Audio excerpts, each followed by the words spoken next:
성도 여러분, 오랜 시간이 지났습니다. 꽤 여러 번에 걸쳐서 여러분들과 같이 주의 말씀을 기탄 없이 주님과 여러분 앞에서 기탄 없이 증거하는 시간을 가졌습니다.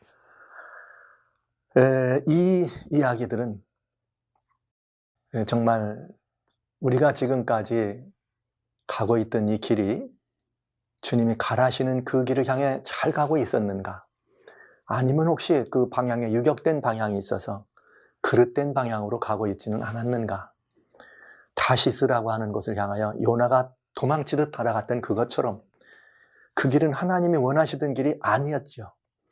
하나님이 원하시던 니느웨로 가야 되는 그 길, 그 사명에 대한 부담 때문에, 그 사명에 대한 어떤 그런 어려움 때문에 다시스로 걸음을 옮기는 그런 경험을 우리는 알고 있는 것처럼, 혹 그 요나가 바로 오늘날 현대판 우리들이 그 요나가 되어서 꼭 그 요나가 보였던 그것처럼 우리가 탄 이 배가, 우리가 서 있는 이 자리가 다시스로 가고 있지는 않았는가, 이 문제를 돌아보고 살펴보는 시간을 가졌습니다.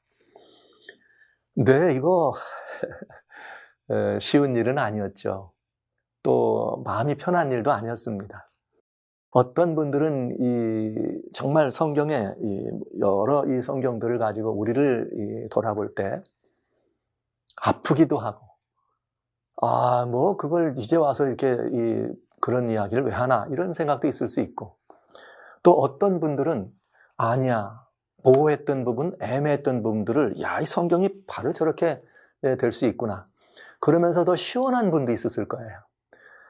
우리는 어떤 우리들의 반응이 있든지 간에 하나님은 이렇게 말씀하셨다 하는 사실들을 성경을 통해서 지금까지 살펴본 것입니다. 그러면서 이제 저희는 오랜 여행이었습니다. 이 길을 오늘 마감하는 시간을 가지려고 합니다. 이 마감하는 시간을 가지면서 오늘 여러분과 같이 다시스로 가는데 13번이죠. 한 기로 따진다면 13번, 13안식일이 되는 거죠. 엘렌 화이트와 조사심판이라는 제목으로 여러분을 오늘은 이 마지막 문을 내리면서 여러분을 대면합니다. 어떤 분은 그러실 거예요. 거기는 좀 하지 말지, 왜 민감한 부분인데. 또 어떤 분들은 그거 왜 아킬레스건 같은 거기를 또 지금 여러분의 마음이 많이 이런저런 마음이 많이 있을 것 같이 생각이 듭니다. 그러나 여러분 두려워하지 마십시오. 걱정하지 마세요. 우리가 지금 바라보고 있는 이 모든 시간들은 목표는 하나입니다. 그것은 우리들이 주님이 우리들에게 맡겨놓으신 이 정말 이 구속사의 마지막 경점, 다시 오시는 예수님의 재림을 위해서 정말 어떻게 잘 준비될 것인가. 그래서 하나님이 인류를 위해서 맡겨주신 그 사명, 돌이키라고 하는 하나님의 사명, 내 백성아 나오라고 하는 그 사명을 감당해야 될 이 시대의 마지막 사명자로 부름받은 사람들이기 때문에 이 사명을 감당할 수 있도록 우리들 스스로가 우리를 돌아보고 정결하게 하고 준비하고 파워 있는 그룹으로 다시 거듭나게 하는 것이 이 만남과 모임과 이 연구의 목적이었어요. 딱히 우리가 가지고 있는 어떤 교리적인 부분이 흠이 있으면 버리면 그만이죠. 또 우리가 가지고 있는 어떤 것들에 부족하면 내버리면 그만이죠. 뭘 이렇게까지 할 것이 있는가. 그렇게 할 수 있는 내용이 아니고, 조사심판이라고 하는 가르침은 이미 이 교회가 가장 중심의 중치적인 이 교리라고 하는 마음으로 가졌기 때문에 그렇게 할 수 있는 일은 아니었다고 하는 것입니다. 또 중치적 교리라고 했기 때문에 28개 기초교리를 가지고 있는데 사실은 각양 다 영향을 미치고 있어요. 큰 나무가 그 뿌리가 많은 곳까지 넘쳐가는 것처럼 그렇게 이 영향이 많이 미쳐 있기 때문에 근본적인 문제에 대해서 아프지만 우리가 성경이라는 자로, 성경이라고 하는 이 자로 재어보고 또 성경이라고 하는 저울로 달아보는 이런 시간들은 아주 필요하고 중요한 시간이었다, 이렇게 말씀을 드리면서 오늘 이 다루는 말씀을 다루기 위해서 저는 이 말씀을 먼저 여러분에게 드리려고 합니다. 지금까지 12번에 걸쳐서 우리가 이 시간을 가졌는데 여러분 보시기에 이제 우리들의 결론을 내려야 될 때가 됐죠. 조사심판은 성경적인 근거가 분명한 진리인가? 아니면 조사심판은 성경적인 이 근거를 대기에는 매우 모호한 교리인가 하는 문제를 본 것입니다. 이제 여러분들은 이 부분에 대해서 선택하고 판단하실 수 있어요. 판단하셨고 선택하실 수 있습니다. 그런데 이 부분은 이 교회가 가지고 있는 아주 중요한 이 중추교리지만 이것은 또 이 말씀을 여러분들이 자세히 이해하시기 위해서 돌아볼 이야기는 뭐냐? 바로 이것입니다. 우리는 우리 개신교 형제들을 바라보면서 늘 그들이 가지고 있는 일요일 예배에 대해서 성서적이지 않다 이런 말을 많이 하고 그걸 버려야 될 것으로 얘기를 합니다. 그런데 여러분, 그 이야기를 할 때 우리는 똑같은 이야기를 해볼 수 있어요. 일요일 예배는 성경적인 근거가 분명한 진리인가? 여러분 어떻습니까? 아니면 일요일 예배는 성경적인 근거가 모호한 교리인가? 여러분 어떻게 생각하세요? 이것이 똑같은 문제예요. 우리가 조사심판에다 중추라 목을 메고 있는 것처럼 개신교 형제들은 예수님의 부활하심을 생각하고 부활의 종교라고 기독교를 생각하면서 그 부활의 기념이라고 하기 때문에 일요일 예배 드리는 것은 중추교리라고 할 수 있습니다. 그래서 주일 성수라는 말을 하니까요. 우리는 여기에서 벗어나오지 못하는 그들을 바라보면서 우리의 대답은 하나죠. 잘못된 확신으로 가고 있다. 잘못된 확신은 모두를 죽게 합니다. 그러나 그것이 결정적인 판단과 신앙의 어떤 그 저울질의 그 시간이 아닐 때는 괜찮지만 그것이 이제 지금 마지막에 정말 이 모든 짐승의 우상에게 경배케 하는 사건이 있고 짐승의 표를 받게 하는 사건이 됐을 때 그건 대단히 중요한 의미와 가치로 나가오는 것이기 때문에 그때는 이것이 모호한 교리를 가지고 있어도 괜찮은 것은 아닙니다. 그래서 이 문제와 조사심판의 문제는 방불한 것이죠. 아시는 것처럼 여러분 우리는 일요일 예배가 성경적으로 근거가 분명한 진리인가 모호한 교리인가는 무엇으로 판단할 수 있는가? 성경입니다. 성경이 이것을 뭐라고 말하고 있는가? 우리는 그 성경의 답을 찾을 수가 없었지요. 그런데 무엇으로만 이것이 정착되고 구체화된 이 가르침이냐? 이건 여러분 아시는 것처럼 교회가 중세교회가 교회의 교권을 그래서 성경보다 교회의 전통을 더 위에 놓았다고 하는 성경보다 더 위에 놓았다고 하는 그 사실에 기초해서 안식일을 제7일에서 첫째 날로 바꾸는 것은 교회의 거대한 권위라고 하는 교권이라고 하는 것을 보여줄 수 있는 상징적인 예표로 쓴 것이죠. 그러니까 일요일 예배가 성경적 근거가 분명한 진리라기보다는 일요일 예배는 교권으로 바꿔놓은 성경적인 것이 아니라 교권의 근거가 확실한 것이죠. 교권의 근거. 대신 성경적 근거는 모호한 결국은 교리일 수밖에는 없다고 하는 것이죠. 그래서 이 문제를 우리한테 적용해 봐야 합니다. 조사심판은 성경적으로 근거가 분명한 진리인가? 아니면 조사심판도 성경적으로 근거가 모호한 교리인가? 만약에 이것이 잘못된 확신에 서 있는 것이라면 그거는 진리가 아니고 교리고 잘못된 확신, 마치 우리가 개신교 형제들을 이 많은 개신교 형제들을 바라보면서 그러잖아요. 야, 우리 개신교 형제들 거기도 신학자가 있고 훌륭한 사람들 있는데 그 사람들은 몰라서 그럼 일요일날 예배도 이렇게 지dum하잖아요. 마찬가지죠. 우리도 똑같은 얘기를 합니다. 목사님, 우리 교회는 뭐 훌륭한 신학자가 없고 뭐 훌륭한 목사님들이 없어서 여태 조사심판이 따로 똑같은 말을 하고 있는 거예요, 지금 우리가. 그러나 우리도 한번 좀 생각해 볼 필요가 있죠. 뭔가 조사심판을 우리 교회가 중추 교리로 가지고 있는데 그렇게 세우는 것이 성경인가? 여러분 어떻게 생각하세요? 지금까지 12번에 걸쳐서 보았습니다. 조사심판이라고 하는 가르침을 성경적으로 딱 부러지게 이렇게 성경 어디에도 죽은 사람들을 부활하게 하기 위해서 하나님께서 일일이 그들의 부활의 자격을 심판하고 심사한다는 구절은 없다. 살아있는 의인들이 예수님을 신실히 믿는 의인들이 예수님의 중보의 은혜로 힘입어 승리한 그리스도인들을 일일이 조사해서 하늘에 합당한 성품의 소유자인지 아닌지를 확인하는 심판이라고는 성경에는 없다. 성경은 더더군다나 하나님의 의로우심을 누가 고소하고 하나님의 의로우심에 대해서 누가 의심을 가졌기 때문에 하나님의 의로우심을 높이 빈디케이트도 옹호할 수 있는 그런 무슨 기회가 필요하다. 혹은 심판이 있다. 그런 말은 성경에 없지요. 그러나 제가 말씀드린 이 세 가지는 조사 심판의 목적이요 의미입니다. 그러니까 그 목적과 의미 자체가 성경에서 근거가 분명해서 나온 것은 확실히 아닙니다. 그러면 그것은 뭐냐 이 말이죠.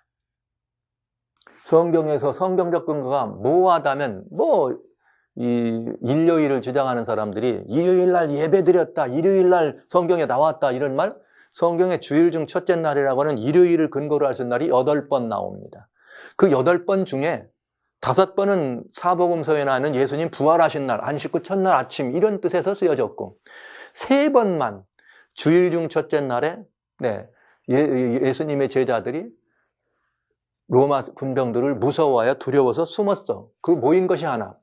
그 다음에 주일 중 첫날에 유도거가 이제 이 사도 바울의 마지막 고별 설교를 듣기 위해서 떠 있다가 계단 아래 떨어져가지고 창문 아래 떨어져가지고 죽었다 살아나는 사건이. 하나는 고린도전서 16장에 나온 주일 중 첫날에 너희 각 사람이 일한 대로 이익을 남겨서 내가 이 예루살렘에 가기 위해서 너희를 들릴 때 그때 그냥 불이 나게 뭘 연보 하나로 애쓰지 말아라. 이 3번이 나와요. 나머지는 한 번도 그런 것들에 대한 이야기가 없습니다. 그러나 여러분 그날 모였으니까 우리는 예배 드렸다.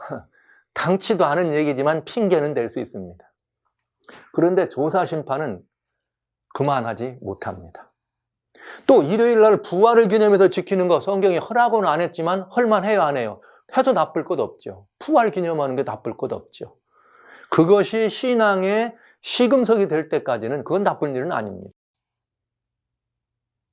그것을 하기 위해서 하나님의 이 안식일을 포기하거나 변개했다는 건 옳은 일이 아니죠. 그러나 그날 부활을 기념해서 주님이 안식 후 첫날 부활했으니까 우리는 안식일도 구분하지만 부활 첫날도 균형할 거야. 좋은 일이죠. 여러 성도님들도 일요일 아침에 아침 새벽 기도하지 않아요. 같은 의미로 보시면 아무 문제될 거 없습니다. 그러나 조사 심판은 성경적으로 그렇게 조사 심판이라고 하는 말은 계시록 20장에 나오는 이렇게 그 악인들을 향해서 책에 기록된 대로 심판을 받더라는 것을 보면 조사 심판이 분명합니다. 다니엘 7장에 나오는 죽은 자들이 서 있는 사람이 있고 이렇게 그 앞에 책들이 펴 있더라. 계시록 20장과 맞춰보면 그건 죽은 자들이 분명합니다. 근데 그건 누군가? 악인들이죠. 그러니까 의인들을 향해서 그런 조사 심판이 있다라고 하는 말은 찾아볼 수가 없다. 그러니까 핑계도 될 수 없는 사례이죠. 그러면 우리는 조사 심판을 성경적 근거가 없기 때문에 뭐에 근거를 했는가? 계시에다 근거를 했는가? 그렇다면 개신교 형제들이 일요일 예배를 정당하다라고 하기 위해서 성경이 아닌 교회의 권위로 그 일을 했습니다. 그러면 교회의 권위가 성경보다 더 우위라고 하는 뜻이에요. 전통이 우위니까요. 그 다음에 그 성경보다 우위라는 말은 교회의 권위가 예수님 자리보다 더 높다는 얘기죠. 중세가 실제 그랬으니까요.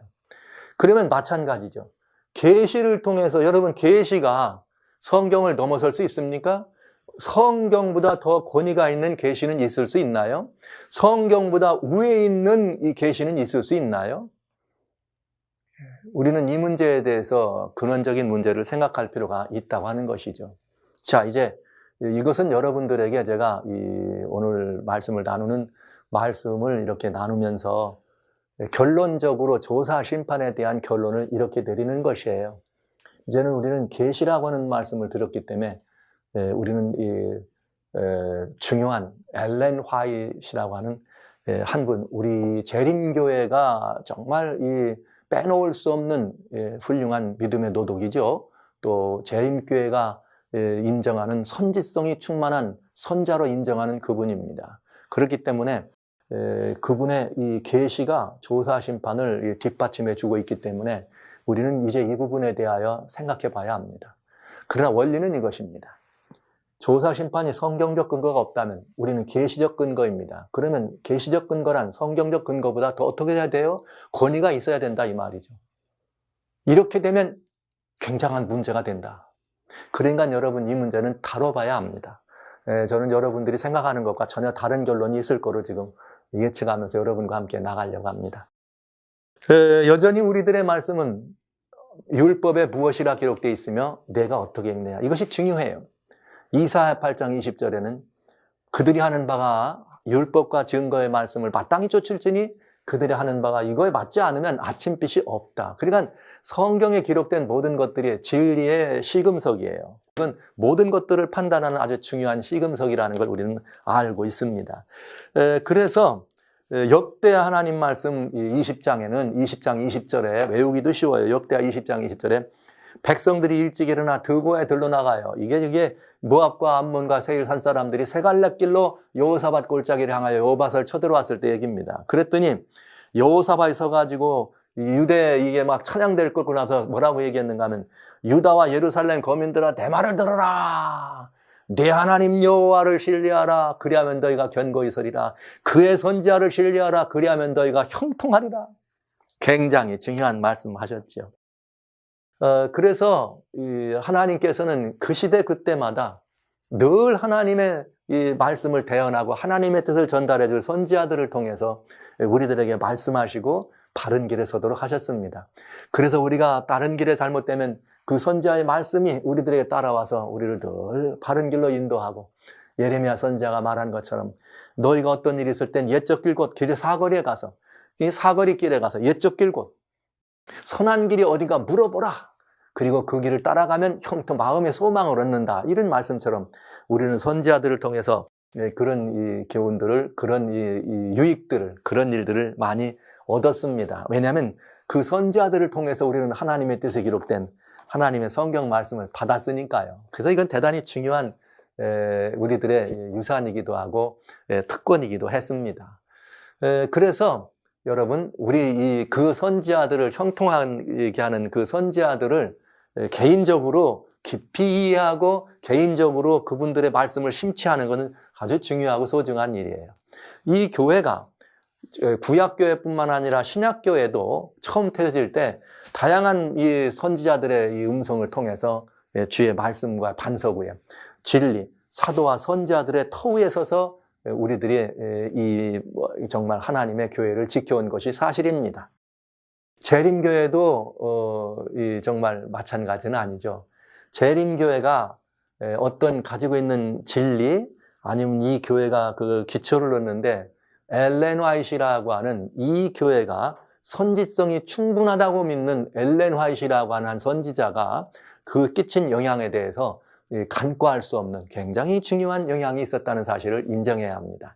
그래서 처음에 엘렌 화이트의 그 증언들은 이 교회가 설립될 때 중요한 역할하고 중심적인 기능을 했죠. 그 다음에 또 이 엘렌 화이트의 그런 상당히 많은 영적인 리더십이 없었다면 아마 이 교회가 이렇게 그 든든한 기초를 놓는 일은 불가능했을 것입니다. 그래서 이 교회와 엘렌 화이트와의 관계를 따져본다고 하는 것은 이 교회는 엘렌 화이트이 교회에게 굉장히 중요한 선지적 입장에서의 아름다운 말씀들로 그들을 리드했다면 교회는 또 교회대로 새로 뭔가를 출발하기 위해서 그런 선지성 있는 분의 뭐가 필요해? 가이드가 필요했다 이 말이죠. 그런 상관관계가 있었다 이 말입니다. 그런 것들을 우리는 따져볼 필요가 있는 것이죠. 그래서 이 시간에 저는 이 시간에 우리 엘렌과 재림교회, 엘렌과 우리들의 교리 이런 부분들을 잘 생각해보는 시간을 가지려고 하는 거예요. 그러나 여러분, 아무리 어떤 뭐가 있다 할지라도 우리가 가지고 있는 성서 진리는 오직 뭐가 기초다? 성경이 기초다. 그러니까 교회는 교리를 가진 것이 되면 안 돼요. 진리를 가진 것이라야 돼. 그 교리와 진리와의 차이는 무엇이냐? 진리는 하나님의 말씀이 반석 위에 있는 것이에요. 교리는 그 진리를 따르는 어떤 사람들이 교회를 구성하는 사람들이 필요에 의해서 진리의 말씀들을 이렇게 요약하기도 하고 교회의 필요에 의해서 혹은 사명에 맞도록 그 요약하고 말씀을 나누고 편집도 할 수 있습니다. 그러나 말씀의 반석에서 할 수 있습니다. 그러나 때로는 교회라고 하는 인위적 이런 그 모임들이 또 그 역할을 잘 감당하기 위해서 서로가 가지고 있는 이 나름대로의 법도 만들 수 있고 나름대로의 원칙들도 만들 수 있죠. 그것들은 다 교리가 되는 것이고 진리라고 하는 의치에서 포함될 수 있는 내용의 교리는 아닌 것이죠. 그래서 어떤 깨달음이나 어떤 가르침이 정말 성서 진리 그리고 하나면 그 교회의 진정한 완전한 교리로 잘 정착이 되려면 그 모든 것들은 반드시 성경으로만 확증이 돼야 합니다. 어떤 다른 인위적인 요소가 거기에 가미된다면 그건 진리가 될 수 없고 그건 교리로밖에는 설 수가 없는 것이에요. 그래서 어떤 교회가 가지고 있는 교리든지 제가 말씀드리는 교리는 진리라고 할 수 있는 교리를 말씀드리는 거예요. 진리라고 할 수 있는 성서 진리라고 하는 것을 말씀할 수 있는 그것이 그 교회의 진짜 교리가 되려면은 반드시 어떻게 해요? 성경으로 변증을 하고 성경으로 확증해야 합니다. 그래서 그것만 성서 진리나 혹은 성서에 합당한 교리로 자리매김을 해야 돼요. 왜냐? 왜 성경만이냐? 성경은 하나도 빠진 것이 없습니다. 모든 것들을 입증해 줄 만한 확증에 아무런 빠진 것이 없는 게 성경이니까요. 그 다음에 이 성경은 모든 것들이 다 이렇게 짝이 있기 때문에 서로와 서로를 맞춰볼 수 있도록 되어 있기 때문에 실수할 이유가 없습니다. 그래서 성경으로 변증할 수 없는 것들이 성서 진리로 작용을 하거나 제자리 서거나 역할을 할 수 있는 것은 아무것도 없어요.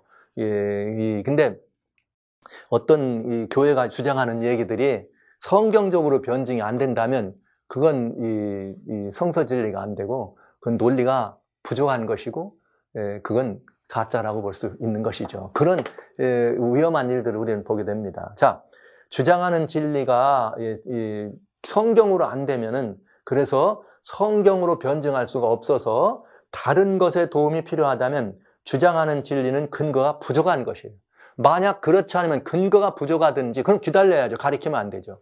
그렇지 않으면 그건 뭐냐? 부족하든지 아니면 그건 교리가 틀린 것이에요.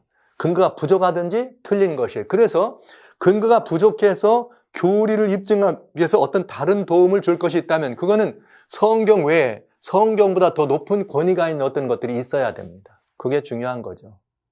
정리할까요? 성경으로 입증이 안 되는 것들은 그거는 이 성경적 근거가 부족한 교리. 그러나 사실은 아니면 뭐냐? 그건 교리가 될 수 없는 틀린 거라는 거죠.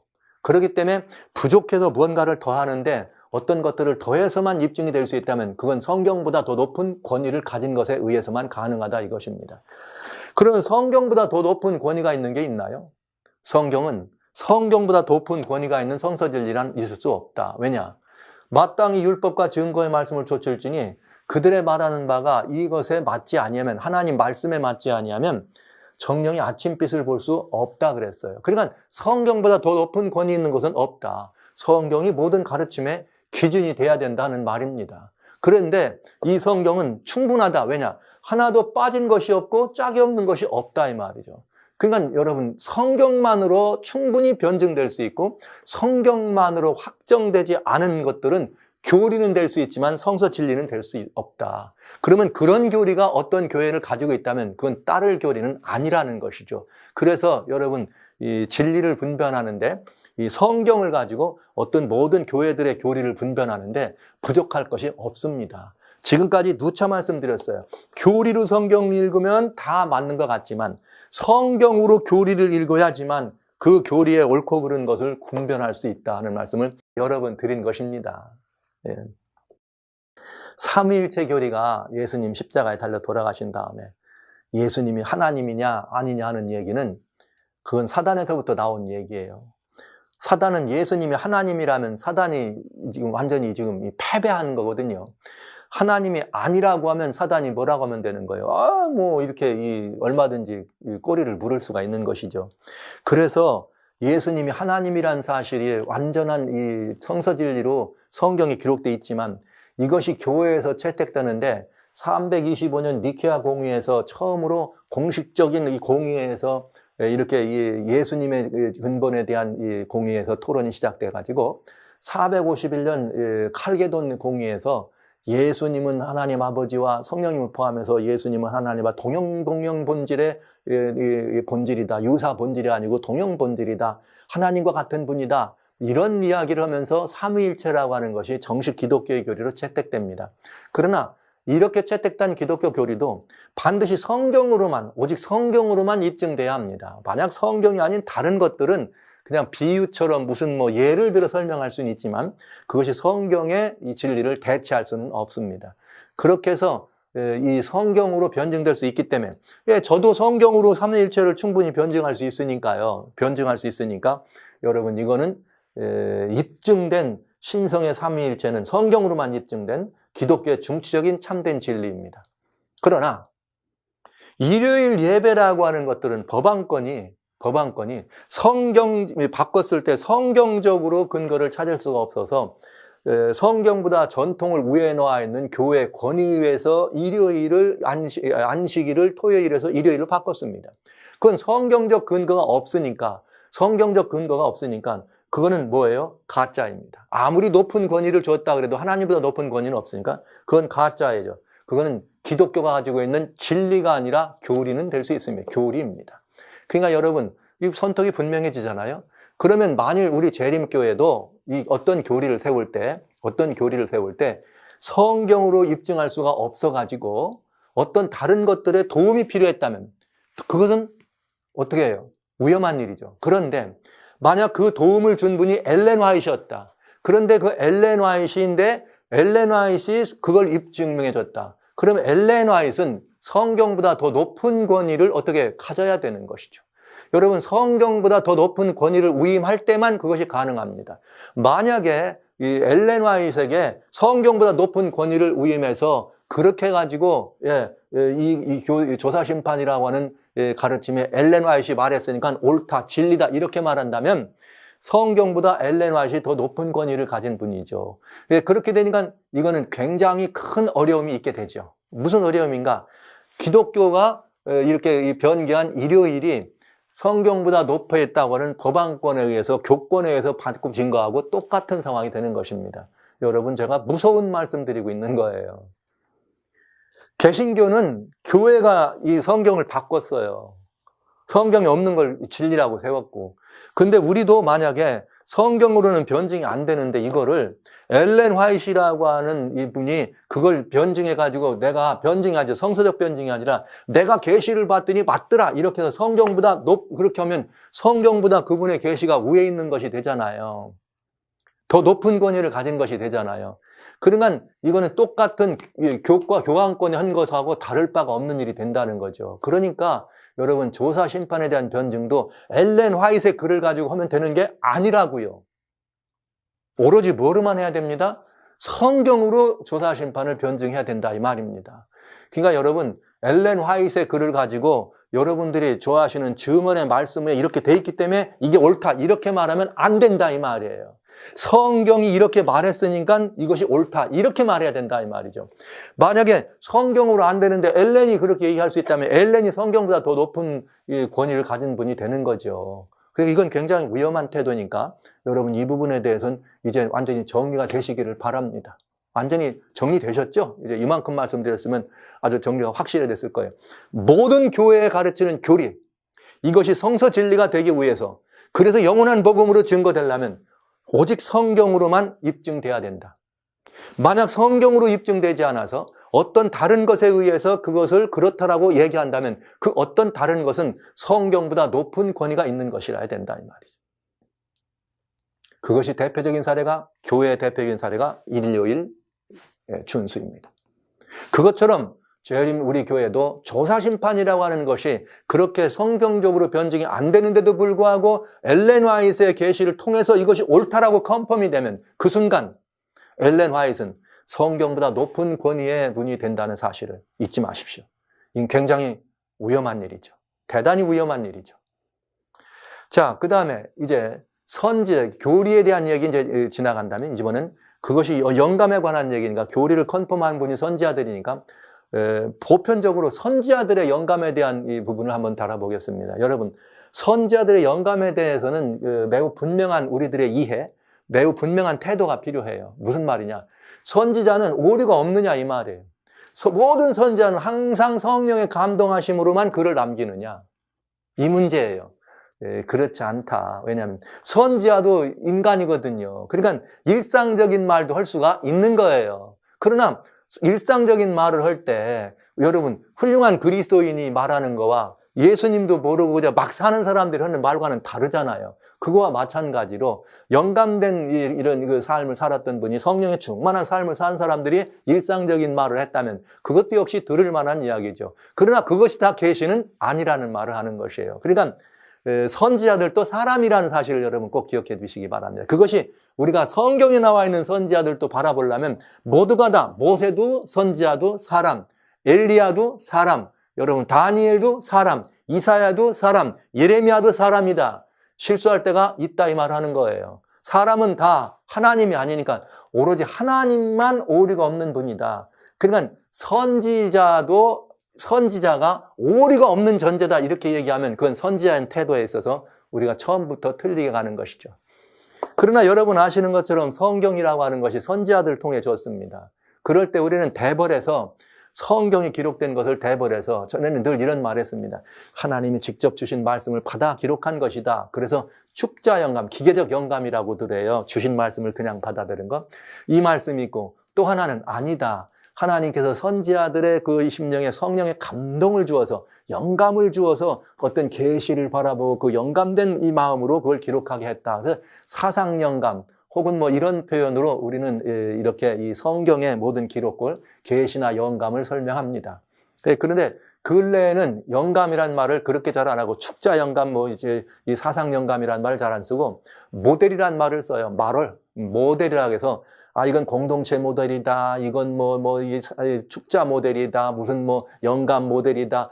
이건 아니면 무슨 어디서 대단 편집 모델이다. 아니면 이건 무슨 문서에서 같이 데려온 차용한 인용 모델이다. 어떤 간증을 기록한, 눈으로 목격한 거를 기록한 위트니스 모델이다. 이런 모델이란 말을 많이 씁니다. 예, 우리 이 대총회에도 그런 엘렌 화이트의 영감에 대한 걸 설명하기 위해서 그런 글들을 내놨죠. 제가 다 살펴보면서 역시 마찬가지입니다.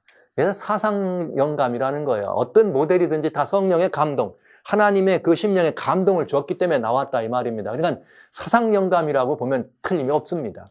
그런데 이제 축자 모델에 대해서는 또 말이 많죠. 하나님이 일일이 불러준 거를 딕테이션 했느냐, 펜처럼, 아니면 아니다. 하나님이 이렇게 펜으로 쓴 것이 아니라 펜맨, 하나님이 말씀하시고 보여준 거를 이렇게 불러서 적는 펜맨이다. 이렇게 어떤 유명한 사람이 말하면 근래에는 사람들이 이런 게 있어요.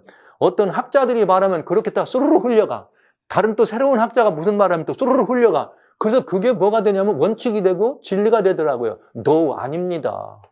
성경에는 그냥 우리가 평범하게 이해하려면 여호와께서 가라사대 했으면 하나님이 말씀하신 것을 받았었다고 생각하면 되는 거죠. 그럼 우리는 꼭 축자다 무슨 기계적인 건 아니다 할지 모르지만 하나님의 말씀을 그렇게 적었으면 축자라고 해도 큰 문제는 없을 겁니다. 그러나 모든 성경이 그런 건 아니죠. 계시를 보여준 것을 우리가 정말 성령에 감동됐으면 그 반도된 선자의 사상, 그 다음에 학문적인 어떤 깊이, 아니면 그의 이해의 정도, 아니면 문화적 백그라운드를 가진 다음에 그걸 썼으니까 사상영감이죠. 그래서 성경은 그저 그렇게 사상영감과 축자영감하면 대벌에서 틀림이 없죠.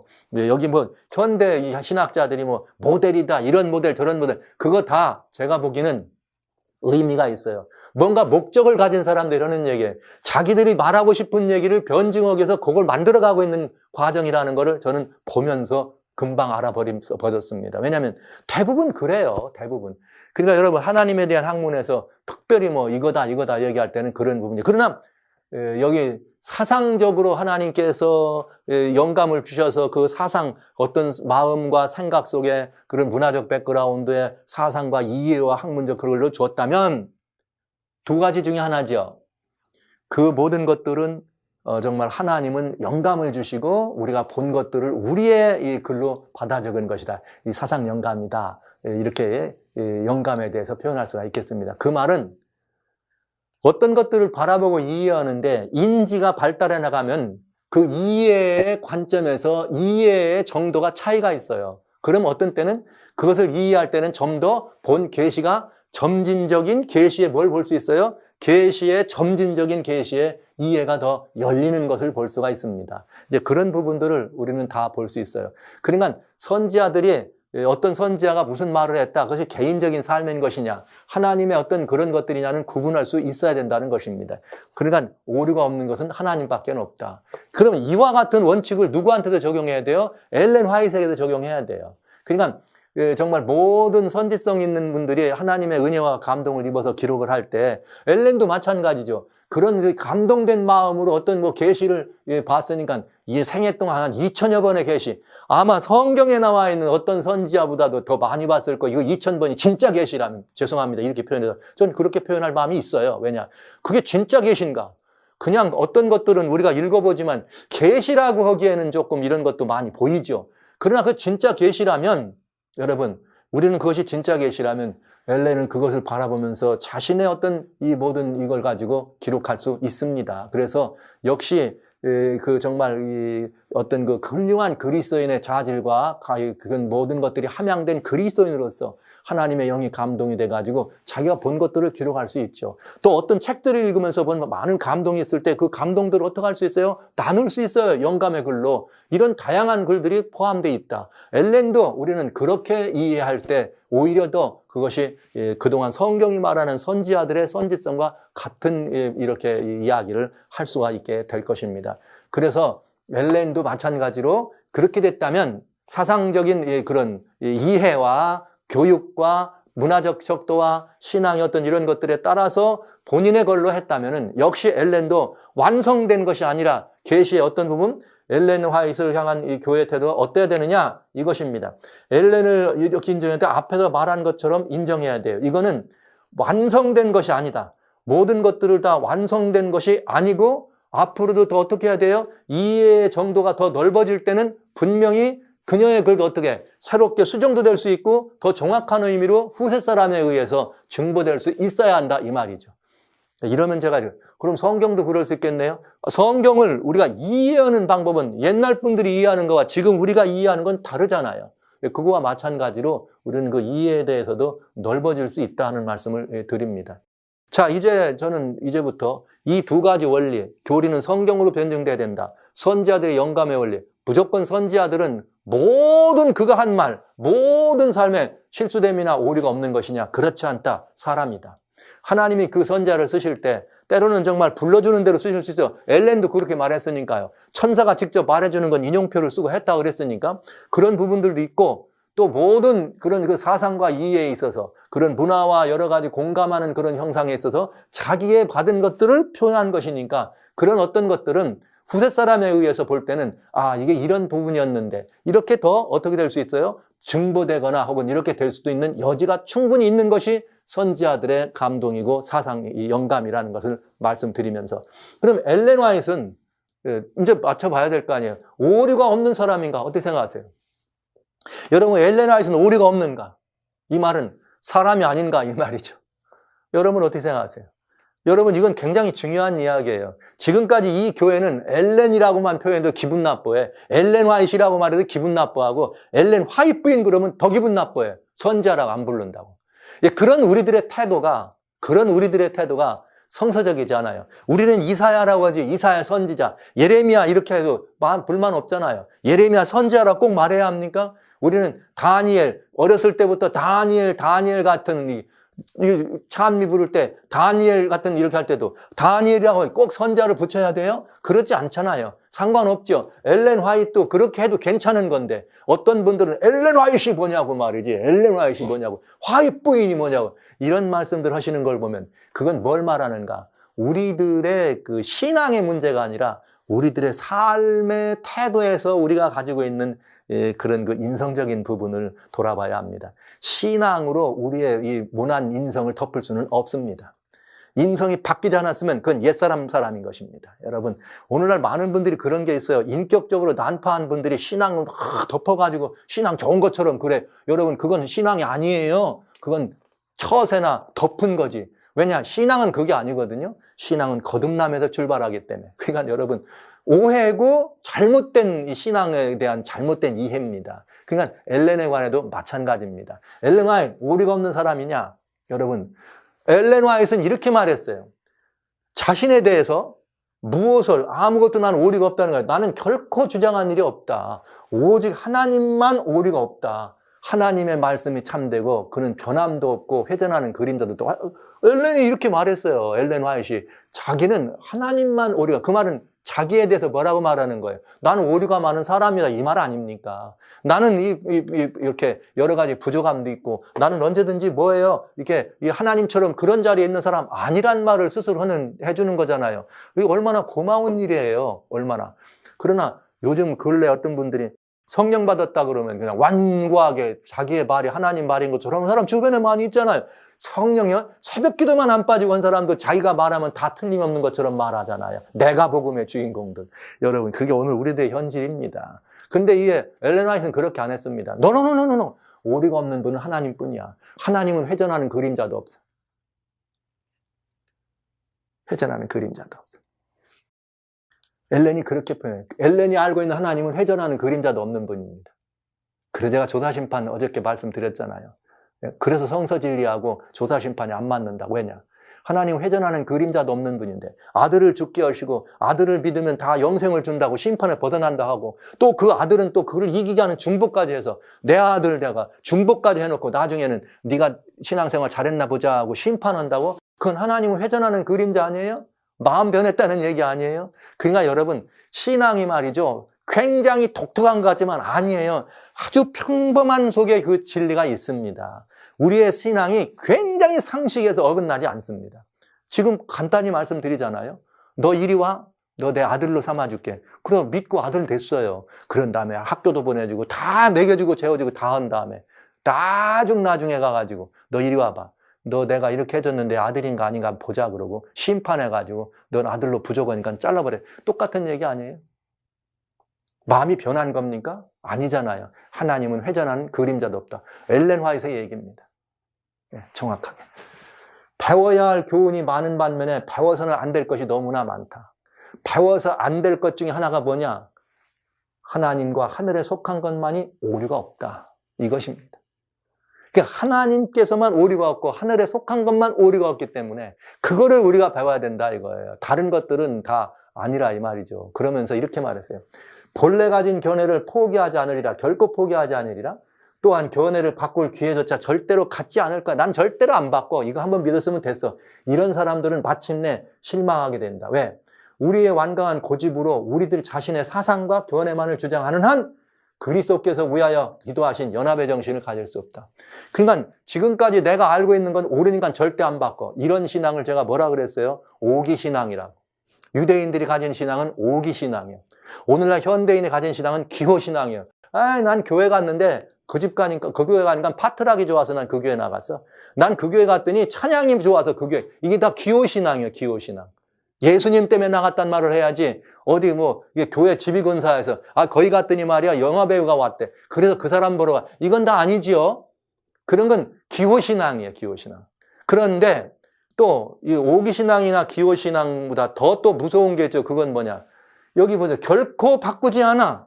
결코 바꿀 수, 왜? 내가 옳으니까. 그래서 내가 항상 나는 오류가 없는 사람처럼 쓸 때 그건 내가 복음이에요. 위험한 신앙 중에 하나입니다. 이건 절대로 그런 건 버려야 된다. 이건 엘렌 화이트이 직접 얘기한 거예요. 직접. 오류는 하나님만 없다. 그리고 또 계시와 자신이 받은 계시와 영감에 대해서도 엘렌은 이렇게 말합니다. 정말 너무너무 감사한 일이고 너무너무 고마운 일이에요. 너무너무 훌륭한 일이에요.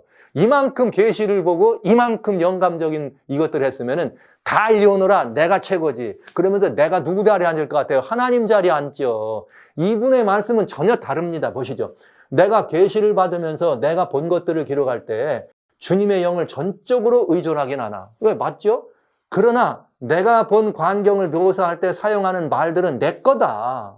내 자신의 것이다. 이 말은 아까 말한 내 사고, 내가 가지고 있는 이해 정도, 내가 깨닫고 알고 있는 그런 어떤 뭐 성경이면 성경, 신학이면 신학이라는 그런 것들의 이해, 또 우리가 살고 있는 문화적인 그런 공감대 안에서 내가 본 것 그냥 적은 거라 이렇게 말한 거예요. 그러나 천사가 직접 말한 건 인용표였다. 그러니까 천사가 직접 말한 인용표 빠진 건 어떻게 할 수 없어? 아니다. 그건 건드릴 수 없죠. 왜? 하늘의 방언으로 주신 말이니까. 그러나 엘렌이 자기의 글로 표시한 건 후대 사람들이 봤을 때 그 이해의 폭이 훨씬 넓죠. 엘렌이 예를 들면 엘렌 당시에 무슨 뭐 오늘날 같은 비행기가 그냥 하늘 날아다니는 이런 게 아니잖아요. 그러니까 이해의 폭이 넓은 거죠. 심지어 이 구약의 선지자들이 만약에 오늘날 비행기 날아가는 걸 봤다면 뭐라고 썼겠어요? 이 새같이 생긴 쇳덩어리가 날아다닌다고 안 하겠습니까? 이런 말을 지금 하고 있는 거죠. 이렇게 해서 엘렌도 자기에 대해서 내가 계시를 볼 때는 하나님의 감동이었다. 그러나 전적 의존하지만 묘사할 때는 내 거로 했다. 저는 이 엘렌의 입장이 아주 너무 분명해서 이 부분에 대해서 너무너무 저는 감사한 제목 중에 하나입니다. 그래서 분명히 자신의 언어로 기록했다는 말은 자신의 사상과 인격, 이해와 문화적 공감의 정도에서 기록된 것이라는 이야기야. 결국은 뭐냐? 계시가 점진적인 이해가 될 수 있어야 된다죠. 점진적인 계시의 점진성이. 그래서 뭔가 더 발전되고 뭔가 더 충분히 그 이해 폭이 넓어져서 지식의 원만한 이 지혜의 부여에 도달할 수 있게 된다는 것을 엘렌이 직접 인정하고 자신 것도 그렇게 표현한 것입니다. 할렐루야. 너무나 고마운 일입니다. 이 교회가 이런 훌륭한 분을 교회 지도자로 모시고 있다는 건 너무나 놀라운 일이죠. 정말 놀라운 일입니다.